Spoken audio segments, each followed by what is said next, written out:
No Jumper, coolest podcast in the world. I'm in here today. I always wanted to interview Paul Wall, but I never thought that when I did it that he would be with Termanology. Yeah, Welcome baby. to 2022. This is crazy. Sir.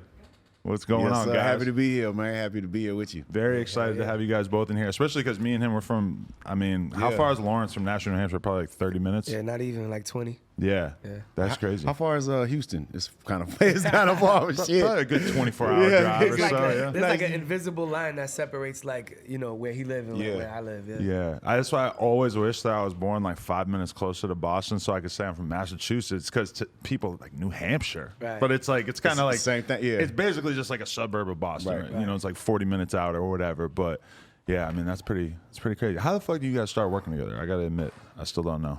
through Statik. Shout out to Statik Selektah. Okay. So we, of course, they've been working together for a long time. Me and Statik been friends for a long time, colleagues. We just never really worked together. We work in the same environment. We'd be on shows together, things like that. But in the studio, never happened. And it just was one of those things where I always wanted to work with him, and I think he always wanted to work with me as well. We just didn't have the opportunity. We got in there. Actually, I went to New York to do the Summer Jam, and while I was out there, I was like, hey, I'm out here, what's up? Me and my boy Satellite, we went to the studio, pulled up on him, and I just wanted to work. I just wanted to rap on the Statik beat. You know what I'm saying? Shit. So it was that's what kicked it off, and then from there it was like every day I'm hitting Statik, man. Send me something else. What else you got? And then, while we did a few songs while we were out there for the Summer Jam, and then we ended up saying, okay, we got a lot of, and me, I'm coming to Statik like, look, I just want to work with you because he's dope, and every artist he works with is on another level of dope. You know, so I just wanted to get into that rotation with all the dope artists he's working with. I don't care if they're at the level 1 or if they're at level 100. Right. Whatever level they're at, if they're working with you, it's nothing but dopeness. So but it's interesting because if you had told me a couple years ago, like, yeah, Paul Wall and Termanology doing an album together, I would be like, no. Like, they're from totally different sonic universes. Yeah. Why the fuck would that ever overlap at all? Yeah. But, like, what was your perspective on him before you actually met him and stuff? So I'll keep it real, always been a fan, but more mainstream, like stuff I knew from like seeing him in magazines or TV. But once I got in the studio with him, I'm like, no, he could rap. Like he's rapping, like he's gunning. And so that was kind of the general consensus of when he came to New York and hung out with us. We went to the Fat Buddha, had a party. He came to the lab. We brought him up to Shade 45. So like once we started kicking it with him, we was like, yo, this dude is a cold MC. Like he's not kind of, I guess how they would portray him to be, like more like a mainstream artist. He's actually like a super MC.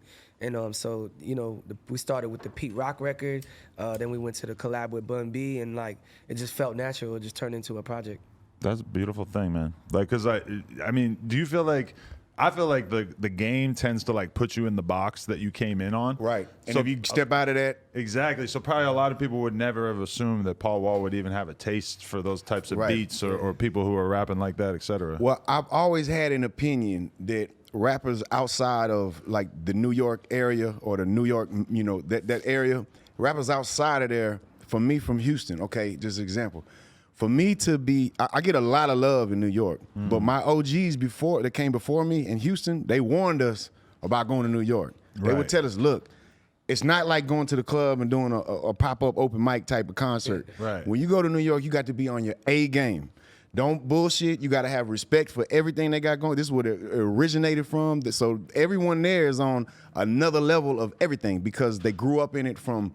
Their parents grew up in it. You know, are we talking about some hip hop shit, or are we talking about like you're gonna get beat up or robbed? Nah, hip hop, like hip hop, boo, yeah. Okay, I'm talking about. So right. they say like, look, when you go to the, and I understand this a lot because this is my frame in Houston where I got love for you, but I don't want you thinking I'm on your dick.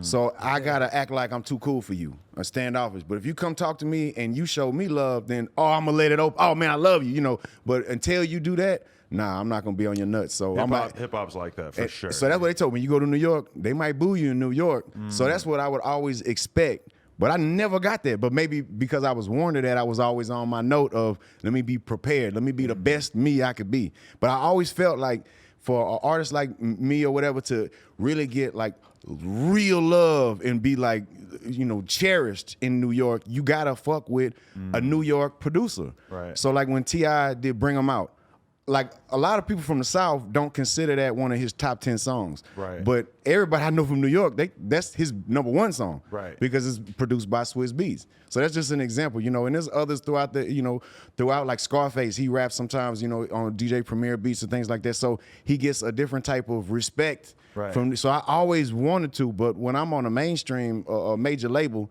they want me to do a certain sound. They don't want that. Right. So whatever my desires are, or my, you know, personal preference, or my integrity of what I want to music I want to make, it don't matter. It's always what's gonna sell the most. Back in the day, like 2008, I went to a fucking big ass showcase in New York City, and I think the headliners were like Jada and you know, like Styles and shit like that, or like Ghostface might have been one of the headliners, or Raekwon, and then like Waka Flocka's on the bill. But like before anybody knows who this is, Wiz Khalifa's on the bill, Currency, etc. It's like a really crazy bill to look back on.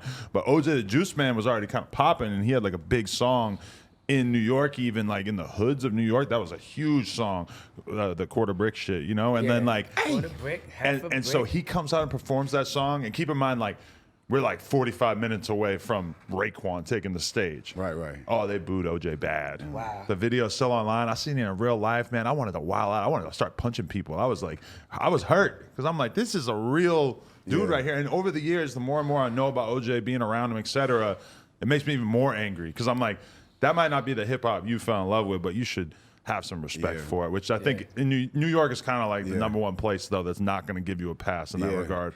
I think when we first were going to New York, what kind of maybe definitely helped us a lot was that we were hanging with Cameron and Jewels, Jim Jones all the time. So they would do shows, they'd bring us out to do, you know, I do Still Tipping, or even before Sitting Sideways came out, you know, they brought us out at Summer Jam to perform. So I'm, you know, I got a lot of carryover love from them. They definitely gave me a hell of a cosign, although not on songs musically, like just in person, you know. So a lot of their fans who, if it would have just been a Paul Wall show, they might have booed me. But if it's Cameron bringing me out, okay, they got enough respect for Cameron to not boo me. So then, okay, we're gonna give him a shot, you know. Have you actually brought Paul Wall to New England? Nah, not yet. I can't wait. I want to bring him somewhere like the Middle East, you know, Wow, you know, that's totally little like 500 people. Oh, okay. No, the Middle East. I thought you were talking about like Afghanistan. I'm like, wow, that's a totally different thing. The Middle East Club in Boston. I've been gone too long. Yeah, I want to bring him to something like that. So, you know, for the people that don't know, that's like a little small 500 person venue, and it's kind of like how you seen 8 Mile. You know, it's real, it's rough. Everybody in the you know what I'm saying, battle style, like underground hip hop style. I want to bring him there. So I think I brought Bun B there. We brought Mobb Deep, the Locks, you know, many people there. But I think that's the next stop. We got to bring him home. Right, definitely. Yeah. So for the people who don't 100% know, can you give a little bit of the background of who Termanology is and how you even came to be who you are now? Because your career at this point, what, is like at least 15, 20 years in, right? I've been rapping like my whole life since a little kid, and you know, basically started battle rapping and shit like that in Boston when I was younger. Kind of 8 Mile style. You just roll up to a club, you put your name in a hat, and whoever wins the battle goes home with $500, whatever, you know. So I started with that, and then, you know, that turned into me making demos, and I got a record deal when I was in high school. I got signed, put out my first vinyl, went on my first tour when I was in high school, and graduated high school in 2002. So basically, like, you know. Same. So we're exactly the same year. Exactly. That's scary. And Paul's the same age as us too. Oh wow. So yeah, I graduated in 98.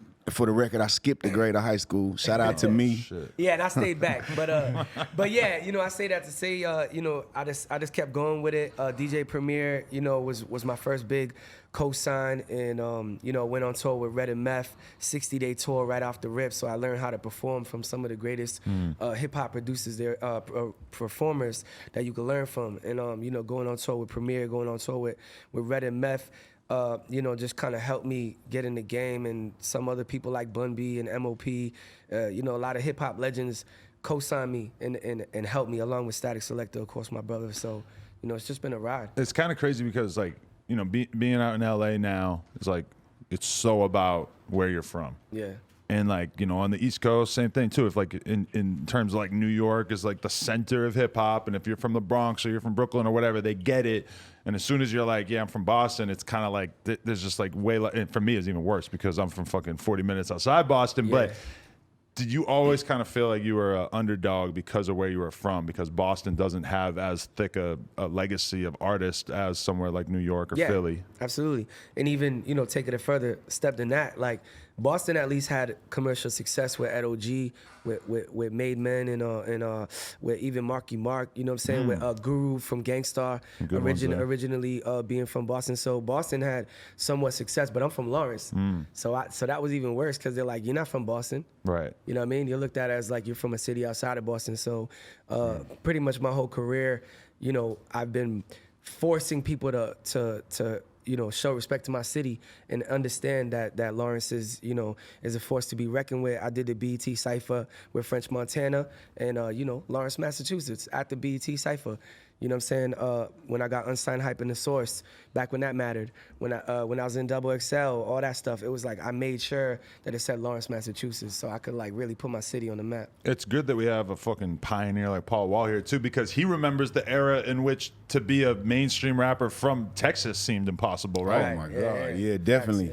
Because Texas being so far outside of the mainstream, a lot of people didn't even know the culture of Texas. They assumed we all rode horses to work. You know what I'm saying? And they didn't understand the slang at all. Right. So whatever we talk about, even though it will be, you know, highly lyrical, it was a foreign language. So the lyricism with the bars would go over people's heads and they just be, oh, they're just bullshitting. They're not rapping. But it'd be a lot of similes, a lot of metaphors, a lot of making up and creating your own slang. You know, and it just definitely we that's how we formed our bubble of support where we would support our own. But even then, you know, growing up in Houston, it was a screwed up city. So screwed up clique ran it. So me coming from the Swisher House, I didn't get no love in Houston, period. No love at all. I had to go to Dallas where I got major love. Dallas, Austin, San Antonio, all the cities outside of Houston.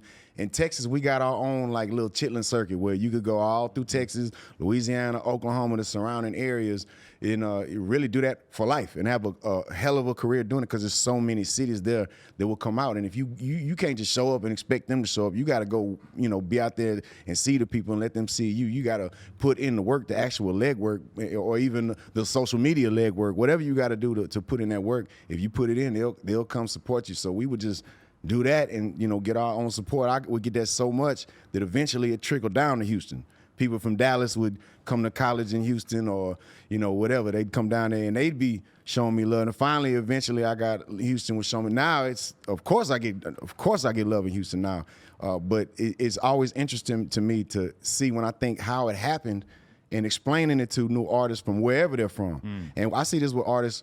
Every city it's hard to get love in your own city. There are artists that come and completely take, like Sauce Walker when he came out of Houston, the whole city of Houston embraced him like on another level. I was just thinking of him as an example of an entrepreneur from Texas that hasn't, it's not like people don't listen to him outside of Texas, but for sure that's where a huge percentage of his fan base is, and it seems like he's doing super well for himself. Right. So there are people like that will out the gate will get the love, but he even had to forge his own way. And, you know, at first people wasn't giving him nothing, and he you know, him and Sancho, their whole clique had to forge their own way to create their own sound, and the youth took hold of it, and it became an old versus new kind of thing. You know, where the old people don't like it, and, you know, and the new people don't like the old people, all this and that. But, you know, of course, they just kept on with, and at the end of the day, Sauce Walker is a go-getter, making his own music, making his own style, grinding with it. The old people, and I don't mean old rappers, I just mean like the older generation of people, you know, in Houston. You know, eventually now it's nothing but love. It's the same, so it's the same story. Even though he initially got love first, it took a while for him to really get the whole city to embrace you, and it's like that everywhere. But I remember when you first came out, and I'm seeing you and Slim Thug and everybody, and, you know, we're listening to G-Unit, The Lox, shit like that. You know, I'm thinking like, I fuck with this, like this is dope, but also this seems so anti-hip-hop in a way because it's so slowed down. Yeah. The lyrics are like kind of intentionally not complicated, you know, but also at the same time, I'm listening to Dipset and I'm hearing Jewels sort of like use the same rhyming word 4 times in a verse and like, you know, shit like that, where I'm kind of like realizing like, oh, there's a lot of people who have different takes on rap. Like this shit is not every fucking person has to be mega lyrical. But do you remember having a little bit of that experience with a lot of that stuff that was coming out? Yeah, I wouldn't say that like we hated it or anything. I would just say it was just like so different to us because we're used to boom bap. You know, Right. New York is home of boom bap. So it was like, wait, we got to get used to this sound. This is a whole nother sound. And then I think where the part where you're saying where it kind of seemed like people was hating on it was because it was commercial. So that was kind of, it was like, yo, this is mainstream. It's like fuck all mainstream rap. It wasn't like fuck Texas. It's fuck all mainstream rap. Right. And Paul even feels like that now. That's how I felt. It was like a conundrum for me being successful because I'm anti-underground, so I hate anything underground. I grew up. That's how I grew up. So especially mainstream. I'm sorry. Yeah, I'm tripping. I'm sorry. Yeah, anything mainstream. So when I'm growing up in the underground, anything mainstream that's successful, I hate it. I can't even. It takes for them to kind of fall off and then or stuff to happen, and now I can go back and appreciate those type of things. Because but at the time, I hated what could be mainstream. less mainstream than DJ Screw, Right, and right. this whole aesthetic. Yeah. Like you thought you were doing the most counterculture thing you could possibly do. When we listened to the radio in Houston, it was a program. It was Clear Channel, so it was a lot of West Coast style of music on the radio. When we watch TVs, Yo MTV Raps, is BET, even before the Basement and all that, Rap City. Okay, it's mostly East Coast rap. So we didn't really get an outlet or platform to listen to Southern rap until DJ Screw created that avenue. And now this is where we can hear all Southern rap, but specifically Texas rap. Because back then I hear New York rappers talk, I wouldn't understand some of their slang because we don't speak the same slang. So we don't know I wouldn't even know what they talking about in half the stuff, or even the locations they talking about, streets or certain hoods. We don't know that. We didn't grow up there. So to hear artists on Screw tapes talk about hoods I know, streets I know, people, street legends that I know or have heard of, you hear that, it's more of a representation. You see like, okay, this is what and growing up in Texas too, you're taught a great sense of Texas pride. You support Texas, you always support Texas. Anything's you just taught that throughout school. In 6th grade, they start teaching Texas history, and it's just, on Texas being its own republic before it came to America. So it's embedded in you when you grow up in Texas to support Texas. So when they got Screw tapes and it's Texas rappers rapping about Texas, it was, okay, this is, we represent it now. We went in, we represent that with pride, them Screw tapes. And then you get to hear Screw also dibble and dabble and putting, some hip hop on there like New York style or some West Coast hip hop on there, and you get to experience. But okay, I'm all about the underground. This is the interesting thing though. You blew up by being like unapologetically Texas as fuck. But that's kind of always the question for people like from a place like Boston is like, do you embrace and try to like make your own style or sound of your city, or are you like, nah, like shit is popping off in New York, so I'm gonna get on more of this style of thing? Like, did you ever feel like you kind of wanted to hide the fact you're from Boston, or just like not emphasize it because it might hold you back or not be relatable to the audience? Yeah, I wouldn't say hide it. I just think that Boston is so close to New York that we have the same sound. It's 4 hours away. You could be, you know what I'm saying, you could be, let's say, for instance, Buffalo, right? Right. The Griselda guys, they sound like they're from New York City. Right. And they 6 hours away. So if we 4 hours away, it's gonna sound the same. So we kind of had like the same sound. It was like a lot of the same production and the same style. But I would say this though, getting back to what he was saying about when we first started going to New York, sometimes, man, when the beginning shows, like when I was younger, they'd be like, give it up for Termanology from Boston. And it'd be a crowd full of like 500 people that never heard of me. Boo. They never boo. They'll just do okay. this. Right.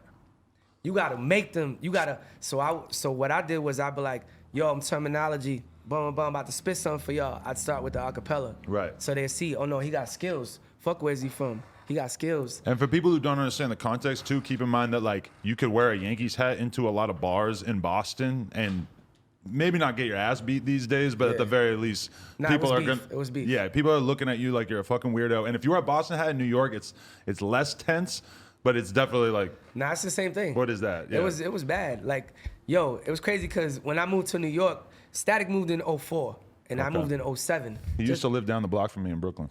Did I? Oh, that's No, him. Statik? I used to see him at the Popeyes on fucking Metropolitan or whatever it was. Yeah, Myrtle. Exactly. So we were on Broadway and Myrtle for 10 years, right? That was kind of like our new block. You know what I'm saying? Now we moved over to Bushwick, like more down. But anyway, when we first moved out there, we were in the Bronx.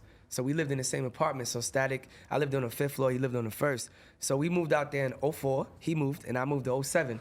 When did the Red Sox win the World Series? 04 and 07. So we be walking around with, they be extra mad, bro. Extra mad. And we were Because I still, moved to New York in 04, so I remember that you fucking remember energy. what I'm yeah, saying, for dog? sure, Like, yeah. so even though you were saying like it's not that tense, it kind of was pretty bad in 04 because we still had to take the train. We didn't have money yet. Right. So we'd be on the train with the Boston hat. People be like looking at you like, what the fuck are you wearing that shit out here for right now? You bugging. So yeah, it was a thing, but yeah, man, it's cool. Over the years, I think the internet made it kind of like everybody from everywhere. Yeah, that makes sense. I know a lot of people who are from one or the other, and it's like you almost couldn't even tell at this point because it's just like that. But yeah, the internet is like that. It's just sort of brought cultures together. But if I were to ask you back in the day in 2003 or some shit, if I were to have asked you what you thought of like DJ Premier beats and like the whole East Coast sound, would that have been totally foreign to you, or did you already have a taste for that? It depends. If you would have asked me about DJ Premier, I would have said I loved it. First of all, we knew from the jump that he was from Houston, Prairie View, and went to New York. So we always had a sense of, man, he made it. Man, he made it. And for him to be respected, so deeply respected in hip hop. You know what I'm saying? It just is like, man, of course, I definitely Premier, I was a huge fan of. Other people specifically, some of it was like not quite my cup of tea. Some of it I did like. I like Wu-Tang, definitely like Wu-Tang a lot. Genius was my favorite Jizza. Damn, the Genius? Yeah. Damn, that's crazy. I like, a few others, you know what I'm saying? Definitely I don't want to say who I liked and didn't because I don't want to. But, definitely like, Liquid Swords was my favorite right there. Liquid Swords was crazy. Yeah. But I remember you telling me that you on your first album you wanted to work with the Swiss and the Kanyes. Yeah. Well, I didn't get a chance to on my first album, mostly because they wanted me, because my first mainstream album, The People's Champ, they wanted to present me as kind of a certain way with a certain style. So they didn't definitely want a Primo beat. You know what I'm saying? Yeah. On there, they wasn't wanted it. whatever. Even then, I didn't really have a lot of mainstream producers on there. It was mostly just, the Houston producers that I was messing with or fucking with. So that's the style. That's what I'm saying. Well, when I got to come out, I always wanted to rap on a DJ Premier beat or a Statik Selektah beat, but I don't get an opportunity to. So when I finally get an opportunity to now, it's like, shit, I'm going in, Because when I was younger, I remember it felt like the Paul Wall superstar machine was in full effect for a few years there. And then I don't know if it was your choice or if it was the label or what, but it felt like you kind of took a step back from the spotlight and were maybe like, I don't know if I want to be this character that they're trying to push me out here as. Well, I always appreciated the opportunity I had to be on a major label. And I think about this and, I see other artists who come and kind of, when their contracts are up, what happens? Do they continue with the label? Do I go to another label? A lot of artists too, once you get to the mainstream, you kind of feed off of being on a major label. So you need that, I came from the underground, so even to be on a major label at all period was like, man, this is unbelievable because it didn't happen when you came. Lil Flip showed us that it could happen, but from Lil Flip to us, it was a five-year hiatus. So when Flip came, we're thinking, oh, maybe we all get a shot to go. You know what I'm saying? But we didn't. They didn't give us. They thought it was. They looked at it as like a one-time kind of thing. But then when Still Tipping kind of kicked it off for us, and we all got that opportunity, it was we all kind of thought, because we came from, we're doing math in our head, we're doing the numbers, we knew more of the business of the recoupment and this and that. So every album I ever put out, day one I'm recouping. I'm paying out my pocket for things, not the label, because I don't want to have to owe a bunch of money, and it takes 5 years before I can start making profit. No, I'm gonna pay like I weigh, because that's in Texas. That's the way you do it. You independently do it yourself. You put up your own money. Somebody else don't put up the money for you, which is kind of normal now, but very rare at the time. Right. So that was our way. So we always knew that us going on a major label, we're giving them a big chunk, a big piece of our pie. And are we gonna do this forever? Or are we just doing this to leverage us on a national or global scene, and then we go back to where our heart is on the underground? And we all basically did it. Slim Thug, myself. Some people kind of stopped making music, like Chameleon. He stopped making music, but he transitioned into the tech world, and he making more money now than any of us made off of music. Right. You know what I'm saying? And then some others like Bun B, always continue to do it. So it's Mike Jones also. He's still putting out music. Zero, of course, puts out music on a regular all the time. So it's always, that was always our like, look, we're not gonna let nobody sucker us. If we're getting something out of this, for sure we're gonna do it. We get opportunities to be globally recognized, or them to have that machine, and instead of us doing it independent and we pay here and there, and it might add up to 50,000 or 100,000, but we're paying it here and there. Right. Whereas on a major label, they putting millions up. That's definitely a bigger machine that we want to take advantage of. But at the same time, they control the sound. They control what is the single. You can say, and I tell this to artists all the time, younger artists, look, when you go in there with your chest out and this the one, you might be right. But sometimes it's cool to be wrong, because if you right and you going at them and they fighting, they want single B and you want single A. Right. And it's cool to let them be wrong. Because if you go too hard, I'm right. Well, they going to find a way to, we're going to make you wrong. So when you were on the charts and shit like this and doing the major label thing, did you feel like you were almost kind of taking a pay cut compared to how you could be doing independently? Well, it's versus getting 100% yourself, and doing it small, or getting, 20% or 15%, and it's major. So, definitely, check to check, I was making more money on the mainstream. Yeah. But they're getting such a bigger percentage. But I'm thinking long term as an artist, who do I want to be? I want to be Willie Nelson, where you're 80 years old out here, you doing touring, making music with your family, still putting out albums out. In my mind, I'm thinking, okay, hip hop is still relatively young.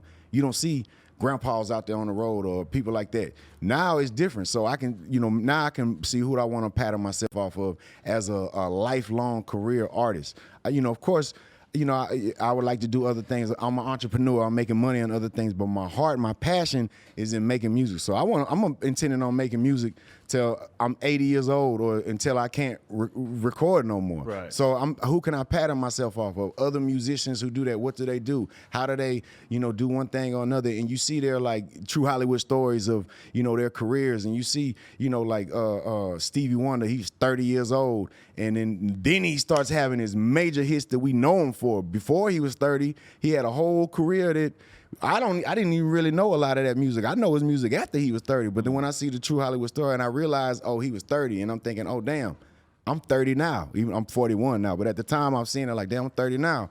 His hits came after he was 30. Well, damn. Okay, well, I got to get to work. Okay. And, hip hop will have a way to feeling like if you're not mainstream, you fell off. Yeah. And, or if I don't see you every day, you fell off. But we come from, where you making money, you might show it, you flex a little bit, but you'll never know how much money I really got, because it ain't for you to know. You know what I'm saying? It's for me to have fun with and do our thing with. It's kind of crazy to think about too. Like when I think of you, it's like Paul Wall, the icon, the fucking legend, you're such a superstar, etc. But how much of that is the label having like pushed you into the mainstream so much that that level of fame that they can get you? 30 years of grinding in the underground might not get you that. A lot of the people who are the most famous in the underground, realistically, at one point had a huge major label push that made everybody fucking know about them. That's what they're good for. Yeah. That's why we're not going to turn down this opportunity. Right. You know what I'm saying? We're all about networking. So you get the opportunity to network on another level with another machine. We just adding to our independent Rolodex. Right. So, and that was like, for us, it was always the goal. We do our underground.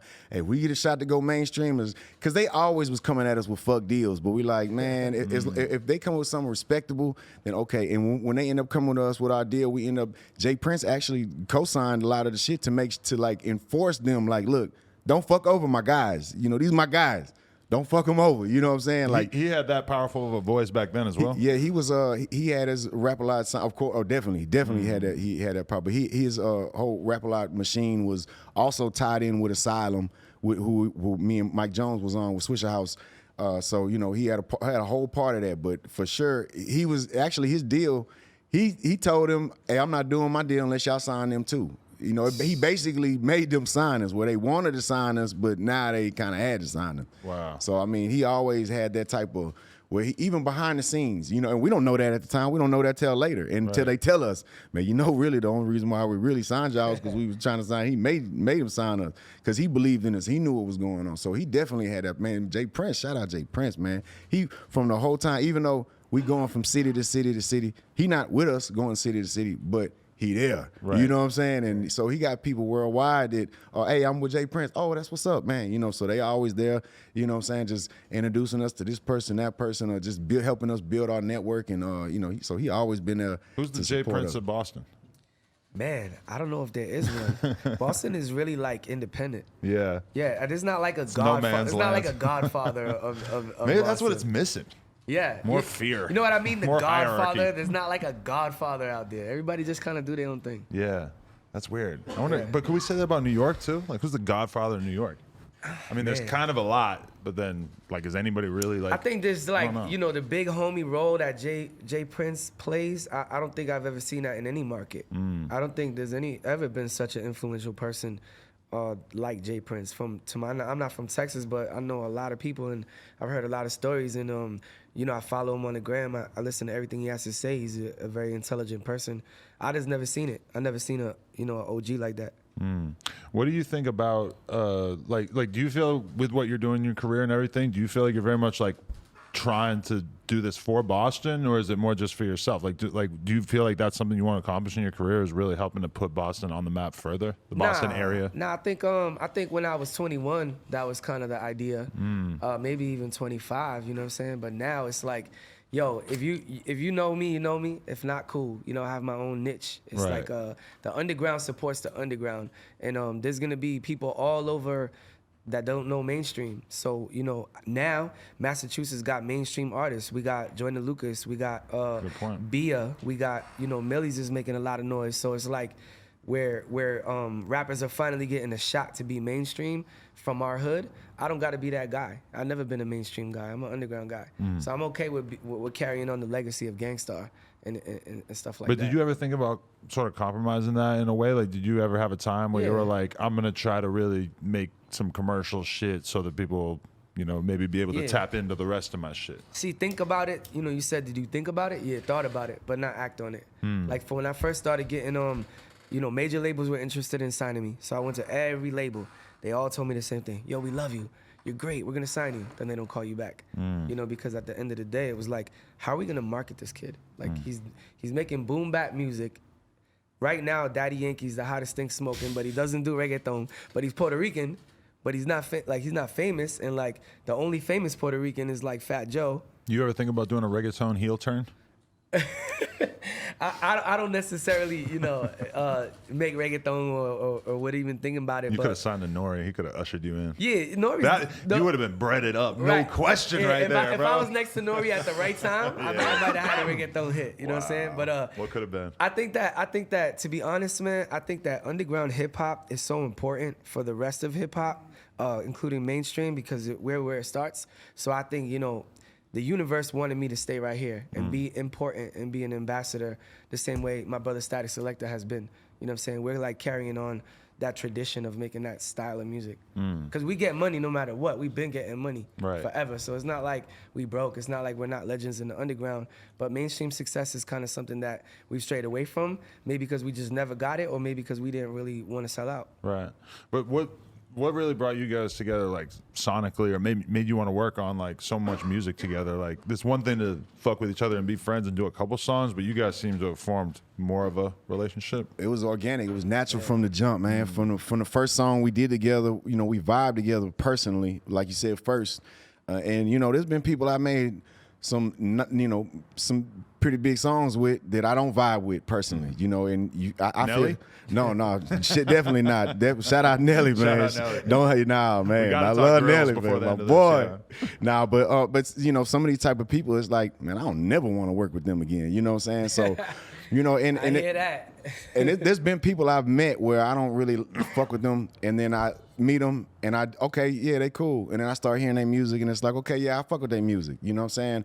But with Termanology, it was different because I knew who he was. I respected definitely him as a MC, a lyricist, all of that, you know, his accomplishments, and of course in the underground. So I knew for sure we do something, it's gonna be dope. I know it's gonna be dope, but it just kind of, we had a little cohesiveness where, I don't know, they definitely brought something out of me. One, the static beats, and then him being my partner, this, you know, iron sharpening iron, you know what I'm saying? So if it would have been me and somebody whack, it might not have been, you know, it might not have brought that out of me. But the static beats for sure took me somewhere where it's like, okay, it's so easy for these verses was just flowing. I'm 15 minutes, I'm boom, done, it's man. something about sparring with another dope MC. Yeah. Too, like Paul's no slouch. Like if you listen to his album Give Thanks, yo, he's wilding on that shit, the whole thing. And then that was kind of like the birth of like that, him doing the boom bap style. And this is kind of like the part 2 to that.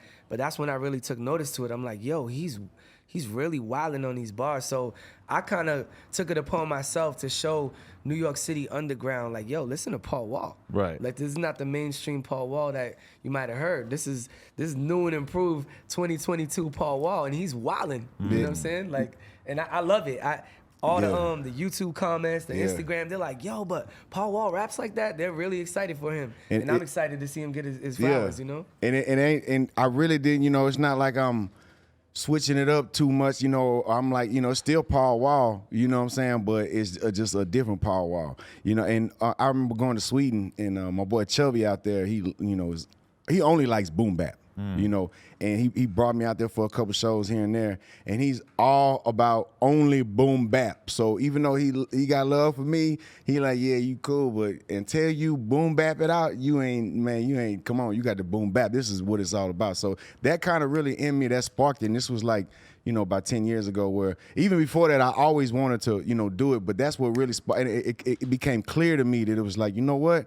I do need to rap on some boom bap beats, because it's gonna bring something different, a different element out of me that I might not even knew I had in me, and doing this allowed me to showcase it. Because if it's just a regular Paul Wall album, I put it out and it's a boom bap album like this type of style, my traditional Paul Wall fans, some of them are gonna be like, man, they're gonna like it because it's Paul Wall, but they also gonna be surprised because it's not the traditional beats I'm used to rapping on. But the question is, does he rap slower to match you, or do you rap faster to match him? That's what we've been getting asked. Every interview they ask us that. It might be a combination of the two, but I don't think it's either of that, because he's coming with his style and I'm coming with my style. I definitely stepped it up on here, you know what I'm saying? And for sure, I think Give Thanks the greatest album I ever put out of all my albums. I think that's the best one. And you know, and this is just right up there with it, you know, just because it's basically the same thing. So, you know, I think it's definitely one of my better albums that I've ever put out, you know what I'm saying? You know, and it's me on there, but you definitely gonna hear a little lyrical. You're gonna be surprised a little bit maybe. And here and there I got to showcase it with Toby Nwigwe when I did a song Juice with him. Shout out to Toby. He's from another Houston artist, although he doesn't really, you know, he's gone be far beyond just being a Houston artist, but he's also from Houston. I just meant to say we did a song together, and I went off on there, and that was one of the ones where everybody like, damn, I ain't never heard you rap like that, you know. And then it kind of get my like H-Town fan base primed up, ready for it. Then when they hear this, they're like, oh, okay, shit, that's what's up. They keep saying that. They keep saying, I never heard him rap like this. You know what I mean? But to answer your question, I'm pretty at home on the Static beats. That's my brother. I knew him since we were 16. So, you know, we came. You know what to do with it. I'm at my speed on the Static beat. You know, so I didn't really have to slow it down. And I think Paul just went with the beat. It's not like he had to speed it up. If the beat give you the rapid fire flow, then that's what you're gonna do. Right. You know what I mean? Definitely. Are you a Griselda fan? Oh, hell yeah. Do you feel like they've done a lot to kind of push a lot. more classical sound into the mainstream? They helped a lot, bro, because, you know, I was there when nobody knew who Griselda was. They helped a lot because it was like a time where vinyl was dead in music from like 2012 to 2016. Vinyl fell off, and we thought we was never going to see it again. And right around the time when like Griselda came out, like vinyl started booming again. And they were like charging a lot for their vinyl. Is that a moneymaker for you? It is, yeah. We sold out. Our vinyl sold out. We got the CD still left, you know, link in the bio. But I always hear about like bands doing it and stuff, but I haven't heard. I don't think I've talked to any rappers who've done the vinyl thing, but that's really interesting. I always thought about doing it for some like classic releases and shit. I did 3 vinyl just this year. I did one called Goya for 3. I did one called 360 with my eyeball. Took a picture of my actual eyeball, and the vinyl come out and it's an eyeball. Do you think people are buying it just for the collector's item, or you think they're scratching it and playing it? Man, ain't nobody playing it. It's like maybe 10% of the people are playing it. For the people who do scratch and shit, it must be really cool. But I mean, I don't know how many people really do that these days. Even the best DJs in the world, DJ Premier, Funk Flex, you know, Statik, even the best DJs are using Serato. Ain't nobody using no vinyl. Like, They might play it for the nostalgia because it does Yeah. have like a nice sound to it. Yeah. But it's really, they just want us to sign it. They just want to put it on the on that shelf wall. and be like, yo, I got that Paul Wall Termanology vinyl. Like, Anything you can sell to the fans these days is good because like even your most hardcore fan a lot of times will really just listen to your shit on fucking Apple Music and they're not really giving you that much money by doing that, really which is really nothing. it's really different than the old days where you're selling CDs out the trunk and you're literally making $10 off of each person and like What? they're really supporting you like that. That seems like such a distant like fantasy of how nice life used to Yeah. be back in the day, right? You should see the DMs, right? And yo, I love everybody who streams my music, right? That's the new wave. Like you need the streaming, but you should see the DMs. Dudes will just like download it on Apple Music and be like, yo, look, bro, I'm supporting you. And it's like, yes, you Yeah. are, but I don't think they understand. Like that's like me walking up in here and putting a penny here and going, yo, listen, 1/13 of this penny is yours. I'm supporting you, bro. But when they download it or when they purchase it, No, or I'm when talking they- Apple Music. You just download it. Oh yeah, because you It's can't free. even purchase this shit anymore. You could purchase You it, but can. you got to jump through hoops. Right. It yeah. leads you to Apple Music. They don't want you buying They shit. don't want you to They buy want it. you streaming, You right? know the vibes, you know, Yeah. but it's okay. I appreciate every single stream. It's not the consumer's fault. They don't know the difference between paying the $10 for the CD or giving you the 1/13 of a penny. They don't know the difference. So I appreciate every one of them, but what I do try to do is educate them. If I'm having a real conversation, I'd be like, yo, do you really want to support the artist? Buy the vinyl. Go buy the show ticket. You know what I mean? That's more of a support than, you know. You got to give them those options because yeah, these days being a rapper independently, it's just like you got to do the whole thing. Yeah. Like you have to figure out a whole bunch of different fucking revenue streams, and you Facts. got to make it so that the person who wants to spend a couple $100s a year on buying shit from you has the option, too. You know, a lot of rappers don't even ever Yeah. really give people that option. Once you figure that out, you golden. Yeah. And this, you know, for up and coming rappers, once you figure out how to make money, like, you know, as being a SoundCloud rapper or being like an independent rapper that goes directly to a TuneCore or whatever, you know, you use. Once you figure out that you can sell stuff directly to your fan base, you don't even need a lot of fans. You need like 1,000 fans. If you get 1,000 fans to give you $10, you just made $10,000, and you could do that in a day if you let people know your release is coming, stuff like that. So that's something that, you know, we've been doing in the underground since the beginning of time, like since we started, 05, 06. For sure. Do you feel like when you're making music, do you feel like does that even really scratch the surface of your money situation? Because I assume when you're selling grills and doing all this other kind of shit, that putting out music is probably not really all that big of a business compared to that, or? Well, from the very beginning, music was my heart, my love, my passion. So it was never a thought that I could, you know, make money off of it. Michael Watts showed me how I could by selling mixtapes, you know, by building up, you know, he had the machine, him and OG Ron C, the Swisher House of this, you know, I was just a little small piece that came in there, and they showed me how it worked. They showed me how to turn my love and my hobby of music DJing, because I was DJing. I thought I was going to be a DJ. That was my goal. My dream job was to be a DJ on a radio station in Houston on 97.9 The Box. Right. So, and when I was 17, my start was to be an intern.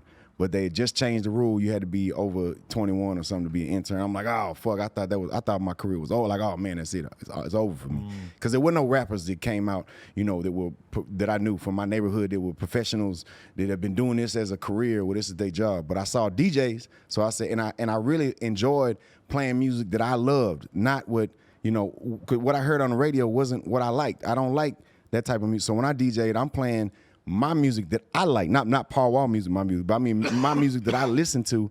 That's what I would play when I DJ. So that was my goal. But when they allowed me to give me that opportunity, I was already rapping, but when they let me freestyle and rap on the Swisher House tapes and showed me the business side of it, it was like, okay, this is how you can make money. And I would see artists sometimes go lean in direct, and it's okay, this is the thing too. When you sign to a label, they signed you because they want to make money. They there to make money. So their number one priority is not if you're a good father.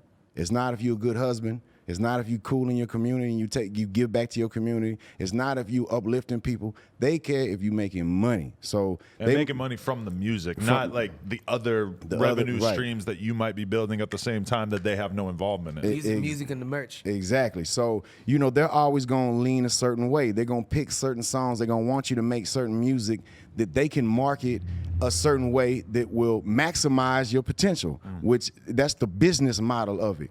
okay, well, I'm from the art side of it. So where does the art and the commerce meet? Where I don't go too far on the commerce where I'm a sellout, where I still got my integrity, okay? So that's always, when you making the music, especially on any label, they gonna want something that they can push, promote. So they don't care that I wanna make this. They wanna make certain things that they can push and maximize whatever you got going on. If it's love songs, I hate female-centric rap, like love songs. I hate love rap songs. Wow, I'm so glad we agree on that. Oh my God! So that's not for me. My biggest song is "Oh Girl." I performed that maybe 5 times my whole life at a show. I hate that song, but it's my biggest song I ever made. You know, I do perform "Busybody," which is a female centric kind of song, but it's with a mouse beat and was with Webby, so it's a different type of feel. You know what I'm saying? But they want me to make that kind of music. I don't want to make that kind of music. And so any artist, when you sign to any label, it's always some type of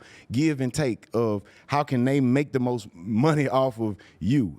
So I from the very beginning, it was always what is most important to me. At the end of the day, what's most important to me is I'm a good father, good husband. I make my mama proud. I make my ancestors proud. I make my future ancestors proud. Right. You know what I'm saying? Whatever that's called. So what can I do? Not, if I make a certain music and it's charted or it's sold this or that. Because you see these type of people, they not always the best parent. Right. Or the best husband or the best community member. These people, a lot of times they have hard lives because they give so much to it. Sometimes, man, hip hop for sure will break your heart. The music industry will break your heart and tear it in half. So if you don't know that going into it, and you thinking all these people have your best interests at heart, they have your best financial interests that benefit them at heart. You know what I'm saying? It's rare that you have people that's why I always from the jump I stick with the same people. My boy Goo, my boy T Ferris, and our friends from the hood. Where we look. I don't want somebody that's, I want somebody that's going to, know what they talking about, but I don't want somebody who's only there because I'm hot now. I want somebody who cares about me, right. Who, we came up together, so I can trust you around my wife. I can trust you with my money or any of my personal information. And you see people always getting screwed over, and you see this and that. It's very hard to find people that you can trust. So to me, that was always important, these type of things. So it's like, okay, how can we make money without losing our musical integrity or art integrity, whatever it's called, for our passion for what we love? Because it means something to me to go back to my hood and for them to still listen to my music and for me to not be a sellout. You know what I'm saying? That means something to me. So, so it always was on my mind. How can you being a hustler, I had jewelry, so I'm selling grills with my boy Johnny Dang, or we got different clothing lines we doing, or we got different, cannabis companies, or this, we got so much stuff involved, and to me also it's always important that when I'm doing my other, side ventures, it's not Paw Wow grills, Paw Wow weed, Paw Wow this and that, right? Because if Paw Wow ain't popular with a popular song right now, then that means the Paw Wow weed ain't nobody smoking that. That's the best thing I ever did with this shit is that I named it No Jumper instead of like Adam 22's podcast, because now we have all these different people doing content under the one roof, and it like allows it to be way bigger than me. Right, exactly. So we seen that we can, as long as we can, and that was just how my boy Omar used to always tell me, man, you got to have a different hustle for every season. Same way you put on clothes.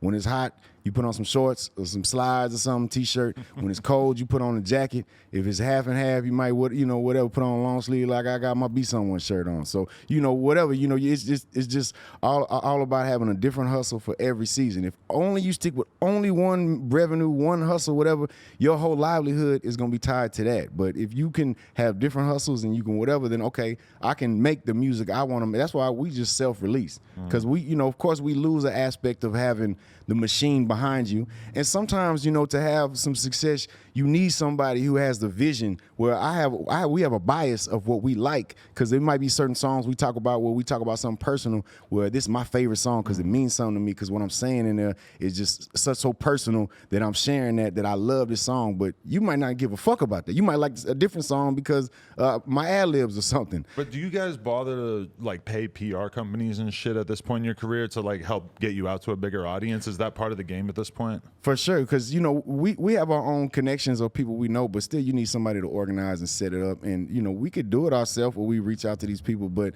we trying to be professional. You know what I'm saying? So this is our career for sure. We gotta pay the publicist. I would say that's true what he said, but I would say that in this era where you can put out so much music, I think you pick and choose which ones you want the PR to handle. Right. So, you know, if we're gonna drop, 10 mixtapes this year, cause the music's done and we can put it right to streaming, then you might not have to do a press run for each and every project to get all the projects out, but I do believe in definitely publicists and handling it the right way for sure. Yeah, because I mean, it's a weird era we live in where you guys have Instagram and YouTube and shit, and if you post about your new project 10, 20 times on your Instagrams, yeah, your fans are gonna know, but that's your fans. Like, how do you get out to more people these days, especially when nobody looks at fucking blogs? You know, even something like World Star just isn't what it is and what it used to be. You can go to media outlets like this and shit like that. That's definitely a good way to get out there, but it's just very complicated. Like, you have a direct access to your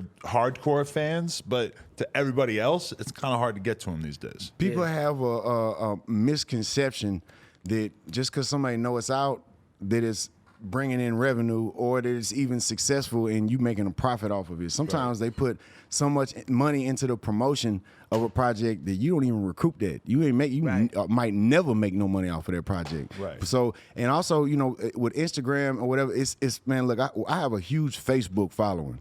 Okay, but typically, I look at it like this. You know, there's different roads. There's different ways to get there. You know what I'm saying? We can take any path or we can take all paths, you know. So I kind of go down every path a little bit. TikTok, Facebook, every social media. But, you know, they're different. Twitter's different than TikTok, than Instagram. Or Facebook. It's different type of people on each one. So to me, I don't make too much money off of my Instagram. I make my money off of Facebook. Right. So, you know, there's a lot of my peers, they not even on Facebook. Right. And it's like, hey, you ain't got to go that way, but you can. And those are the people, we realize if we promote our shows on Instagram, then, okay, the way the algorithms work, people follow me on Instagram from all over the world. Yeah. So if I got a show in Toledo, Ohio, then what difference does it make if you know about it here? It doesn't matter if you have a million followers. If you post the flyer for the show, you're going to get like 50 likes, and then the algorithm's going to be like, nope, nobody else is seeing this shit. And it's not people in that particular city that's seeing it. But now on Facebook, we can say, okay, we got a show coming up in Biloxi, Mississippi, or somewhere, wherever, you know, and, you know, let's target just these specific whatever age group we want. That, you know, why would we be promoting it to 18 and under if you got to be 21 to get in? You know what I'm saying? So these type of things you can market a lot easier to tap into on Facebook where it benefit me. But I do still post on Instagram. That's to get people to know. So we got something going on. Of course, I got to post it on Instagram so people on Instagram will know, oh, you're doing this and that. But they don't necessarily translate into sales or streams or dollars when I post. And TikTok, you can. TikTok also, but it's different. You got to, and a lot of people get frustrated when they're not seeing the income result that they want, but they see the fame, you know, that they want. And it's like, well, how do I translate this to dollars? You got to sell a product. Yeah, like I have a co-host on this podcast, Lil House Phone, who, you know, he raps. His rap shit is not huge, and he co-hosts on this podcast, but he sells like $300 shoes. He has a brand, so $300 shoes. He can do a drop of a bunch of shoes and make a couple $100,000, and it's like he doesn't really have to sell that many shoes when or make money off rap because he's making money off exactly. The so he can, you know, like if you could find one good product that people are willing to pay a significant amount of money for. I mean, think about Netflix, one of the biggest companies in the world, just because they got 1 million people, way more than 1 million people paying them $10 a month. You know. Well, it's like the ultimate thing. You know, just to shout out the Good Dad Gang, that's a brand that I started. I wanted to bring that up, yes, because I like this logo. So with the Good Dad Gang, right, I started this brand 7 years ago, and basically what we do is we inspire, you know, dads to be present in their kids' life, make an effort, you know, just be a good dad, just be proud, and be a good parent overall. But, you know, we were kind of talking about, like, the hustle of it. It's like, I didn't start this to get money, but now that we're here, it's like, bro, people all over the world have this tattoo. There's like 100 people in this world that I know of that have the tattoo. Those people are like lifelong, you know, fans of the brand. They're lifelong supporters. So every time, okay, we got a sneaker dropping for Father's Day, yeah, I'm getting a sneaker. Or we got a diamond collab dropping, I'm getting a diamond joint. Or, you know, I'm going to Disneyland with my kids, I'm gonna go buy me a hat and a shirt. So it's like, you know, the money is being made through that too, without me having to do anything. You're making money while you sleep once you get your company going from the ground up. That's means a lot more to me now at this point in my life because I got a 1.5-year-old and. Right. I never really like thought about what it meant to be a good dad that much until recently. Yeah. And now I see people in the news or on social media all the time where I'm like kind of horrified by what kind of like lack of parenting is normalized It's at horrible, times. bro. Yeah. And we need it. We need the good dad gang. You know, and it's been able to help a lot of people, right? A lot of the homies come home from jail and you know, for whatever reason they don't even check on their kids. They can't check on their kids. You know, that's part of it too. A lot of dads are being kept from their kids. Oh, absolutely. And you know, the system is put in place like that, you know, for whatever reason. So there's a lot of dads out there that are not good dads and they didn't put in that work and you know, they're just deadbeat dads. And then there's a lot of dads that are really good dads that want to be in the kid's life, but for whatever reason they can't be. So, you know, we speak for everybody. You know, the good dad gang is not like a mom bashing thing. Like we support mothers, and we actually sell, most of our sales come from mothers. They're like, yo, you know, I see the sales come through. It's women like, yo, thank you so much. I wanted to buy one for my dad. He's such a good dad. Thank you so much for making this brand. You know, dads don't get enough support, and my husband is a great dad. And so most of our customers are actually women, but, you know, obviously the people wearing the clothes is dads. So it's dope, though. We've, like Jamie Foxx hit my phone, you know, FaceTime, you know, Zoom, all that. Like, how can I help? I want to help. And this was just last year. Wow. So, you know, he posted on his Instagram and wore the clothes.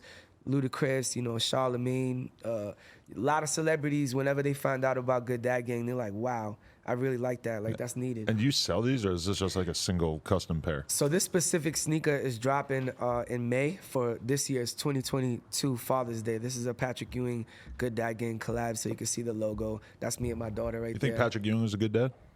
Man, I He's don't know. a good basketball player, so I assume so. Yeah, I don't know, but I heard he is. Right. I heard he is, because that was part of the deal. Like, they said that you know, he was a good dad and he was a family man.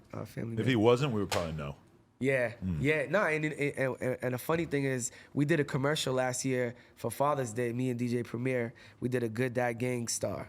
Gangstar meets Good Dad Gang. We did a commercial. So he reached out. He got Ice-T. He got LL Cool J. He got 2 Chainz. He got Logic. He got all these dope dads. And I asked him about one specific dad, and I said, "Yo, can you get this dude in there?" Like, he's like, he's not a good dad. Like, and I really respected that about him. He wasn't trying to chase for the clout. He was like, nah, he's not a good dad, so he can't be in this commercial. And I thought that was so real, you know? You can't be false claiming good dad gang. Nah, Hell bro. no. You gotta really be about that life if you wear this brand. How old are your kids now? My son about to turn 16.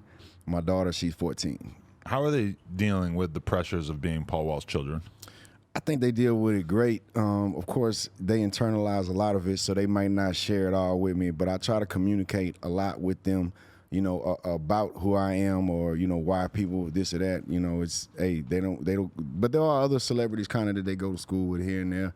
You know what I'm saying? Or, they probably know a bunch of your friends who are famous, so it's not that strange. It was definitely kind of weird and strange because, you know, when they first start going to school, the teachers know who I am. You know, the parents know who I am, but the students don't. You know, kindergarten, they don't know about you ever rappers. have a teacher pass a mixtape to the kid? Yeah, I actually, Really? man. But then, you know, as they get older now, you know, when they get to middle school, especially coming from the Texas underground and that culture, it's like, okay, we come from an area where their parents grew up listening to us. So, you know, when they kind of come of age to start listening to really hip hop and looking up their own hip hop, that's when they like, oh man, your dad Paul Wall?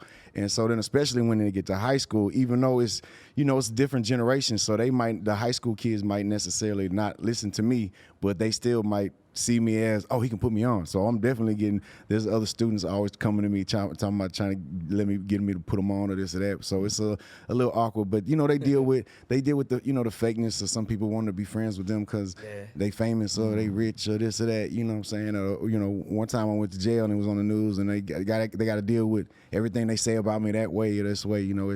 So I'm very aware of the things I do, how it affects them. And I try to communicate with them to try to, you know, encourage them to be them. Don't feel like they got to be a baby me or this or that. Be them. You know, be yourself, whoever you are, be that. And, you know, understand all of this. It's a lot to grasp as a child. But, I mean, I definitely think they do very well with it, you know, handling it. I have a funny story. So I stayed in Austin in like 2009 for a couple months, right? Like me and a bunch of the BMX homies at the time were just like out filming every day and shit. And I had this girl that I was chilling with who was from Texas, and we were all talking about Paul Wall at some point. You know, I don't know what we were saying, but apparently we were making you out to be a pretty big deal because this girl feels the need to be like, I can't believe that you guys are all acting like Paul Wall is such a big deal. Like, he was my neighbor growing up. I used to see him mowing the lawn with no shirt on and shit. And I'm just like, what a lame fucking name drop that you saw him mowing the lawn. Like, I'm not allowed to be a fan of somebody who mows the lawn. So he's not a good rapper because he mows the lawn? But she was just trying to do that Texas cool kid card of just like, I seen him mow his lawn, so he's not that big a deal. I'm like, get the fuck, let me have this. Well, first, I kind of grew up in that where, you know, if you're local, it's like some people hate you because you're local, and some people love you because you're local. I loved anything that was local, you know what I'm saying? But there were always people that shitted on it because it was local. But then also, there are a lot of Paul Nall stories. That's what we call Paul Nall. So, you know. Fake Paul. Yeah, you know, and this is something I always get, man. I remember one time, okay, this was, I probably was like, I don't know, 22 years old, 23 years old. And I seen somebody, and one of my homeboys say he knew this girl who swear I smashed her. That she got this story that me and her fucked.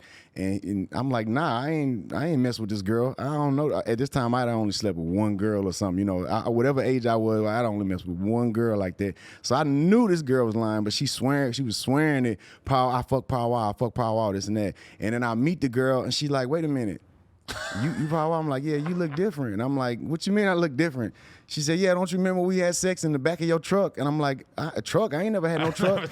She's like, yeah, it was a pickup truck. So somebody claiming to be me, you know what I'm saying? So that's it. So that might have been a Paul now. And then there's a lot of times where people swear they grew up with me too, where they're like, you know, I meet somebody's aunt or uncle and they be like, man, you don't remember us? And I'm like, nah, where you? Man, we from over here, this, then. Man, I ain't never lived where y'all. I never even been there. What you talking about? But that's the Paul now. But also, I mean, you met a lot of people at this point in your life, right? Because I had people in my hometown come up to me being like, we went to high school together, and I'm just like, okay, like maybe. You never said what's up. Yeah. In high school, you never said what's up. Or even if we knew each other, bro, like I've been doing a lot of shit over these years, not to mention smoking a lot of weed and doing a lot of other drugs. So I mean, it's like a lot of information has been wiped clean from the slate. And then you talking about somebody you went to school with 10 years ago, 15, 20, the hairstyle, everything's different. They probably put on weight, gained weight, lost weight, gained it again, you know, changed, cut their beard, dyed it, got different clothes on. So you know exactly when I'm thinking about high school, I'm thinking the same clothes I saw you wear, how you looking. You know what's crazy though?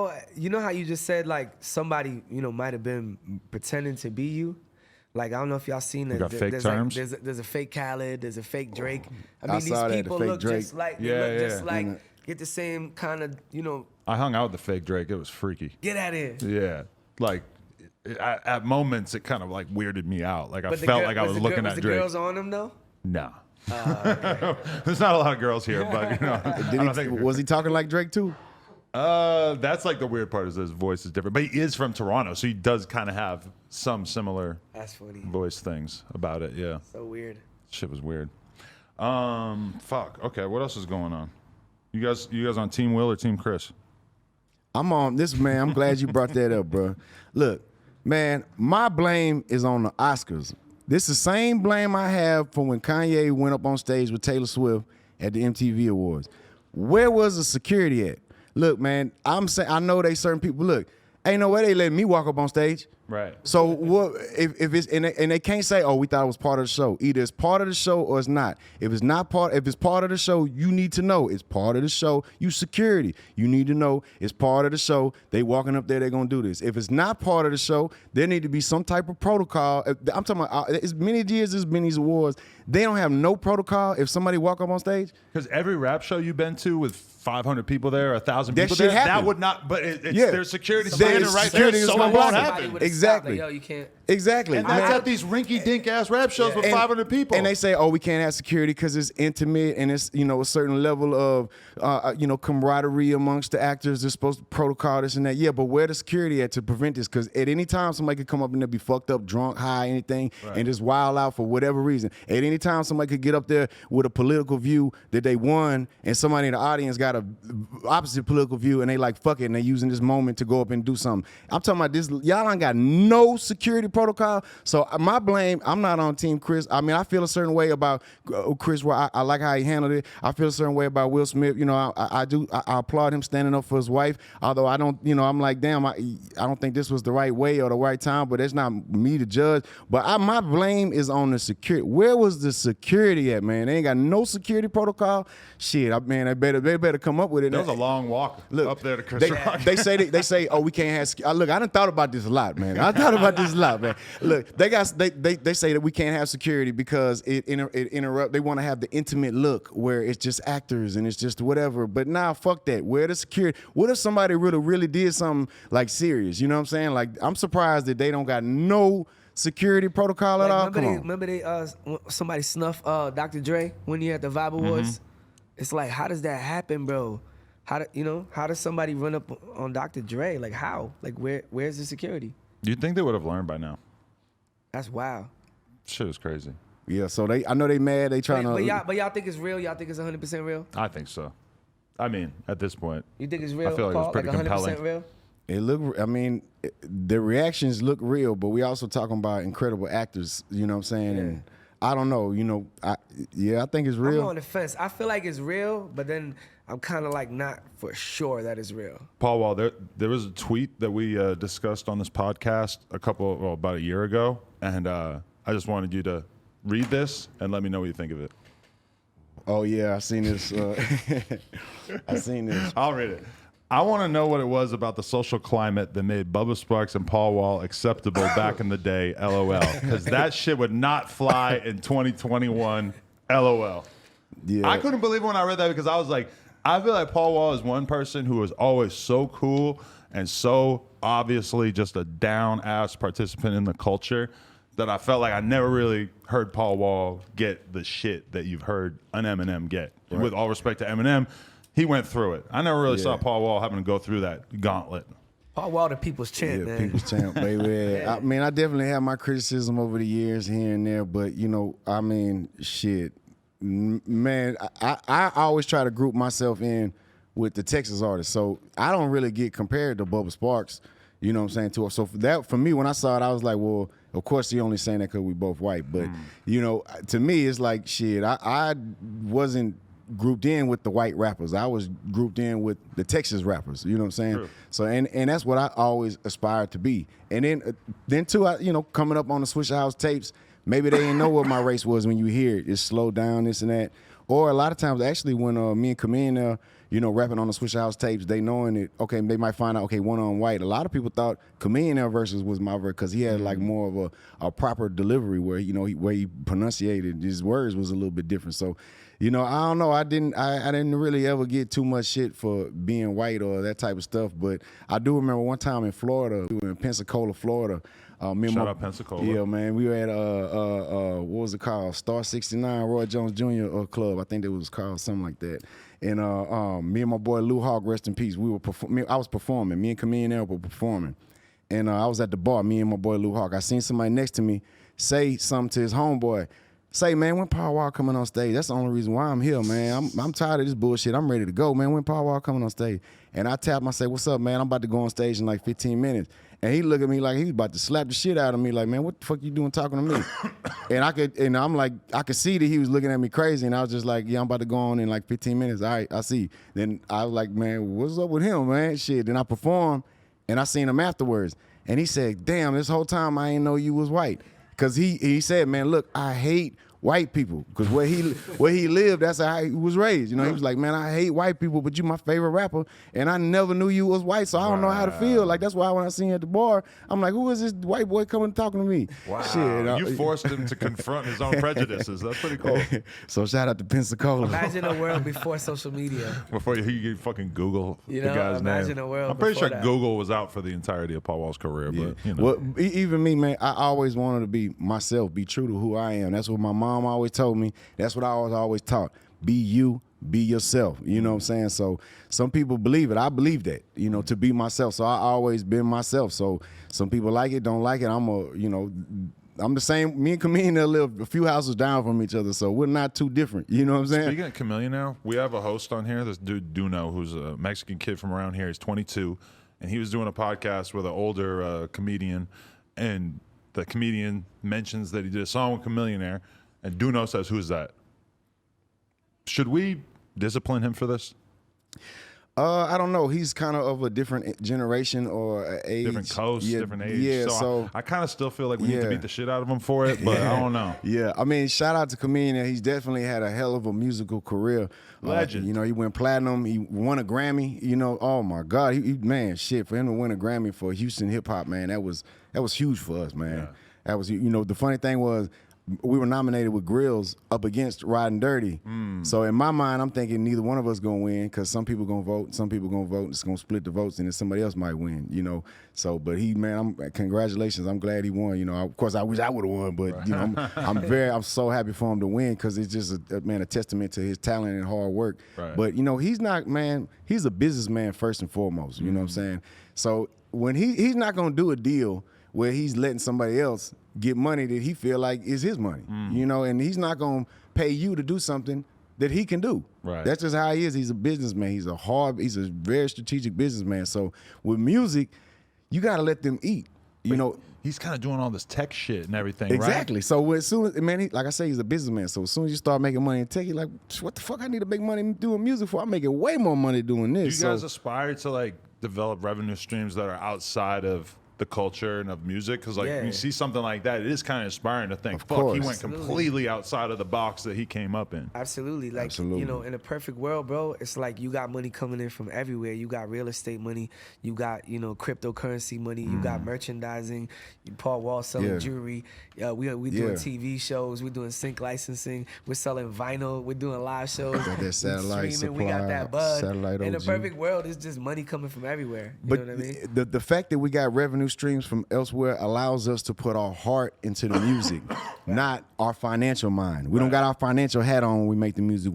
So we got to be true to the essence of the art. So as long as we true to it, you know, that's gonna fuel all the other revenue streams. And as long as we true to the art, our fans gonna like it. Sometimes we might have something that might be a little hit here or there, or it might catch on TikTok, or something might pop because, you know, somebody on there end up going viral or something, you know, so it might get a little bit more leverage than something. But as long as we staying true to it, we all about having a career in this. It's not like you know what I'm saying, you know, we're not doing this temporary. And I see some artists talk about, I seen Young Thug say, you know, he don't see himself rapping when he's 45, 50 years old.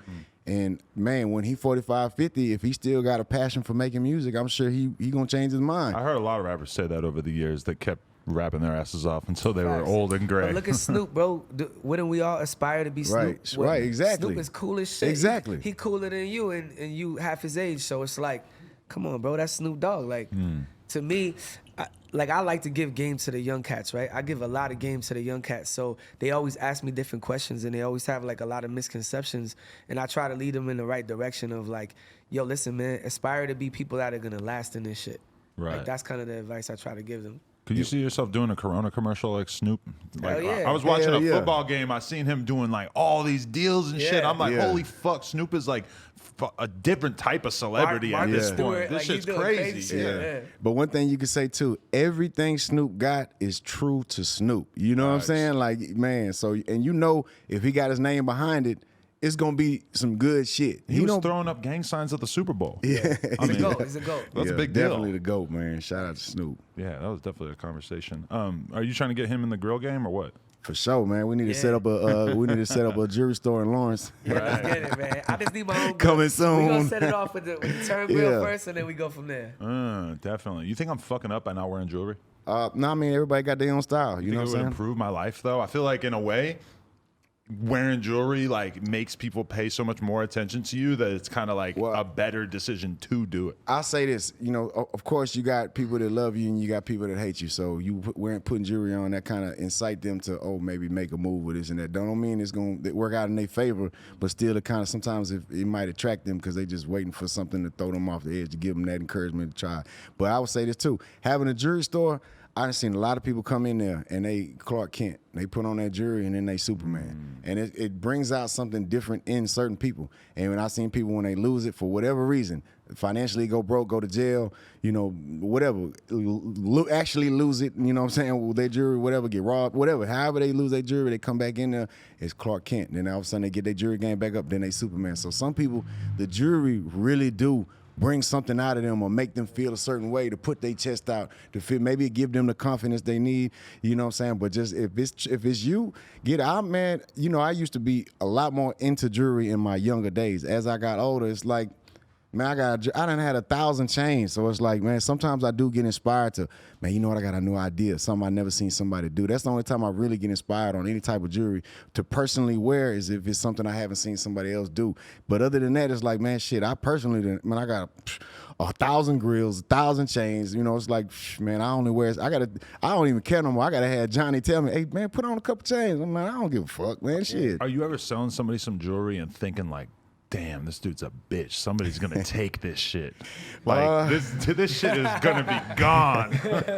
It's funny because you know, when you're friends with the robber and the victim, it's kind of it puts yourself in a weird position, and then people always come trying to sell me some stolen jewelry too. It's like, look, man, I don't want to get in the middle of none of this, man. You ever had the cops show up being like, all the time, man. Yeah, all the time at the jewelry store. So if we do have people come sell us jewelry, but when you sell it, you got to give your license, all this. That it's like, you know, we really got to get your information. And even then, sometimes, you know, you kind of run it and see if it's something like a Rolex. Then, like, you know, you can check to see if it's one stolen or if it's some things like that. If it's really high end jewelry, you know, you're gonna check because if it comes out that we bought it from somebody stolen, and the police find out, oh, that's stolen, it's now evidence. We lose our money. We fucked. So we got to do our due diligence to make sure that this ain't stolen. You know what I'm saying? You know, that's some real shit, because my Uncle Nelson got murdered, right? He got murdered. My father's little brother, he got stabbed to death. And the person who stabbed him took his chain, and they went to the pawn shop, and they pawned it. It's like, bro, come on, there's cameras in there. So that's how they caught his murder. Wow. Yeah. He you know, he waited in the house, dude came in, stabbed him to death, whatever, and then he pawned the chain. And so it's just so crazy. It's like, bro, that's wild. Like, sad. Yeah. Well, rest in peace to my Uncle Nelson, yeah, but it's just, I'm saying that's how deep it is. Like where he was saying there's serial numbers behind stuff, there's cameras, you gotta give your license to sell the stuff. So it's kind of like weird. I wonder, like, when people, you know, rob these big items, it's like, where do you sell it? You sell it on the black market, on the streets? I mean, there's been a bunch of high profile cases in Beverly Hills where people would be coming through to like high-end restaurants and just putting a gun to somebody and taking their like $250,000 watch off their wrist. But where do you sell it is what I'm saying. Yeah, I don't know. If my uncle had a little $500 chain on, right, and the dude got caught, where you selling a $250,000 Patek? Because I mean, if you wait a couple years, maybe the heat is off. But also, like, there's a $250,000 watch. There's probably not that many of them. Right, that's what I'm saying. So there got to be serial numbers. I don't know the ins and outs of it, but it doesn't seem like it's gonna be easy to get rid of it. And the person who's gonna do that, what are the chances that they're gonna wait a couple years to do something? They're obviously desperate if they're pulling out guns in the store. This remind me of, I'm sure you've seen it all. Oh yeah. Oh my God. This remind me though, back in the days, you know, the swangers, the Texan wire wheels, the 84s we ride on. Back in the days, when there was before Texan wire wheel. Texan wire was a wheel company that came and basically modernized the 84 rims we ride on. So they make them bigger, longer, more sturdier, you know, so I had a Texan wire wheel. But before Texan wire wheel, the wheels were made by Krager. And they would come apart, you know, they would clack. There was only a few certain sets. It was a limited amount of sets of wheels that were made. And, you know, people would get robbed for them or jacked for them. So it'd be very hard to buy them. So to even find something to buy was tough. So you find them, you buy them, and then you find out, oh, they stole them from somebody else, and you buy somebody's stolen rims. Shit. So, you know, we even back then when we buying foes, we had to do our due diligence to make sure these hoes wasn't stolen. Because if we all of a sudden we pull out on foes, they're like, well, where you get them from? Because everybody know there's only, you know, 30 sets of swangers around, you know what I'm saying? But it's the same way with the jury, man. Shit, you got to do your due diligence. Yeah, we live in a high-tech world, that's for sure. Fuck. All right, so the new project? Yes, sir. Dropping soon? Yeah, man, April 8th, you know, start to finish. Paul named the album that. And, you know, I'm assuming he named it that because he liked all the music start to finish. Of course, yeah. You know it. Ooh, we got Nems on here. Yeah, that's your fuck boy? your life. That's my dog. Fuck Nems is my dog. I've been making music with Nems since 2014. So, you know, I'm real happy to see it, you know, his come up. It's crazy to see him get so much attention from just being like the realest New Yorker you ever him. met in your life. It's the real him, bro. Yeah. I call him, be like, yo, what you want? Fuck your life. Yeah. It's like, that he's not turning it on for the camera. That's Fuck really, your that's, life. I remember him saying "fuck your life" because he fucked with some of these BMX dudes that I Yeah. was a huge fan of, and that was probably 2008. He was banging that that's shit. his shit. Nems is the man, bro. Shout out to Nems. We happy that he's popping. You know what I'm For saying? sure. Bing bong. Fire. Anything else we need to keep an eye out for? Nah, I just want to shout out the Good Dad Gang, man. You know, if you're out there, man, take care of your kids, man. Be present in your kids' life, and you know what I'm saying. It's always good to be a good parent. For sure. Yeah, for sure. That's a fact. Shout out to my boy TV Johnny. What's up, baby? My boy Johnny Dang. What it do? How's he doing? He's doing living his best life. He really is. Oh man, yeah, he's doing great, man. He's Shout out out to here my in the boy fields. Johnny. Yeah, man, he stays busy, man. He's always on the grind, doing something innovative. You know what I'm saying? Just bringing some jewelry wise. He loves his job too, man. And this is just what it's all about, man. Finding something you love to do, and man, and just going all in on it, man. So shout out to my boy Johnny Dang. That's a fact. Appreciate both of you guys. Thanks so much for coming through. Thanks for having us, bro. Yeah, so Termanology, Paul Wall, No Jumper, coolest podcast in the world. Check us out on YouTube, TikTok, Patreon, Instagram, all that shit. Like, comment, and subscribe. NoJumper.com if you want to support. Appreciate y'all. yes, sir. Yeah. That was fire, bro.